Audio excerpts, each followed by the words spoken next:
So, hello and welcome. Today I'm speaking about tolerance. Why am I speaking about tolerance? Because I am actually finding out lately of the huge, enormous, massive amount of intolerance that I'm seeing online, of course, in mainstream media, and of course, it's spreading all around the world, and it's something that I think is becoming more than just a nuisance. It's almost like a manifestation of a blocked energy that's been sitting there for a while, and now it's just being unleashed. So, what exactly is tolerance? I think we need to have a look to see what it is when we say tolerance. So, I'm taking this quote from Robert Greene, Ingersoll, that says tolerance is giving to every other human being every right that you claim for yourself. And I'm going to repeat this. Thank you, Robert Greene, Ingersoll. Tolerance is giving to every other human being every right that you claim for yourself. So what do you claim for yourself? If you claim that for yourself, that means you must extend it to others as well. So when I was studying in New York City to get my degree as a movement therapist and a movement analyst, we were taught to observe and look at and analyze people's posture. And from the posture, there's so much you could tell. For example, some movement analysts actually work for the CIA or the FBI, were told, because they could, from a posture, really begin to tell certain character traits of certain people and be able to psychologically evaluate them according to their posture, their movement patterns. And I found that to be very fascinating. And I started looking at animals, specifically cats. Cats, I love their movement patterns. I also look a lot at baby elephants and their movement patterns. The playfulness, the utter playfulness of baby elephants, and even more so than kittens and puppies and other smaller human beings and other species. And it was quite astounding to me, their movement patterns. So free, so flowing, so much tolerance, so much innocence. So I started thinking about how our movement and our movement patterns specifically lock in our belief systems, and how easy it is to tell from a person's movement their own belief systems, because it's encapsulated in the body, whether we realize it or not, which is why I've already recommended this book once, The Body Reveals. It's something which I'm again recommending to you all. There's the author's name. And I strongly suggest that you read this, not for other people, but for yourself. What does your body reveal about you? What belief systems are locked in that you have not claimed as your own?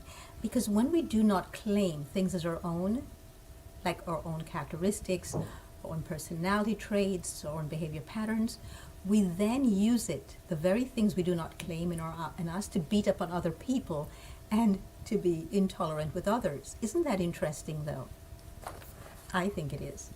So, based on that, I'm going to put up again another quote, and this one's by Mahatma Gandhi. Intolerance is itself a form of violence and an obstacle to the growth of a true democratic spirit. I would change it a little bit to say, intolerance is itself a form of violence and an obstacle to our growth as loving human beings.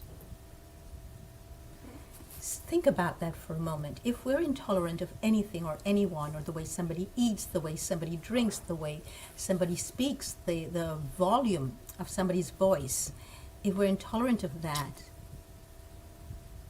there's got to be intolerance within ourselves for something within ourselves, otherwise we would not be manifesting it outward. So in order to heal this, because there's always healing, what I love about being alive is we can always heal it. So I'm going to put up by John and Anne. This book, The Awaken Heart, and these are meditations on finding harmony in a changing world, because as we can see, the world is always changing. Right now, it is changing in volumes and at a pace that most of us are not happy with, or some people are pretty alarmed about. So if we want to change this, we need to become more tolerant with each other instead of being intolerant of all the things that other people are doing and demanding and mandating that we do not like. What if in the midst of all this fear and lashing out and edicts and mandates, we simply become love? We go into our heart chakra, we melt into our heart, and we offer love to the people who are carrying out all of these repressions and these incredible intolerant behavior of which we do not approve and which we might find harmful. What if we just enter deeper into a state of love? I think all we need is a critical mass of people doing this to correct all of this, and this whole thing will turn around. That's what we need, is a critical mass of people who embrace all the parts of themselves for which they're intolerant, and we embrace instead an opening of the heart energy. We go physically into our hearts on a regular and daily basis, and we begin to let go of all the things that we know we carry around, which is a form of intolerance, and come out of it a more loving being, a more accepting, more tolerant being. Because intolerance is in itself, I agree, a form of violence, and it's an obstacle to our own growth. So why am I saying this? Again, Mahatma Gandhi, because your beliefs become your thoughts. So if you're intolerant of somebody else, they become your thoughts. Your thoughts become your words. Your words become your actions. And your actions become your habits. And your habits then become your values. And unfortunately, your values then become your destiny.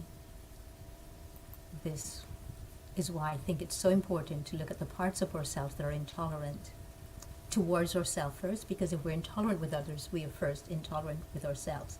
So we need to excavate all the parts of ourselves deep, deep down that we have buried, where we're intolerant with ourselves, bring it forth, heal it, and then move on to healing others, because when we heal ourselves, we heal everyone else. And everyone responds to healing. Everyone, without realizing it, responds to healing.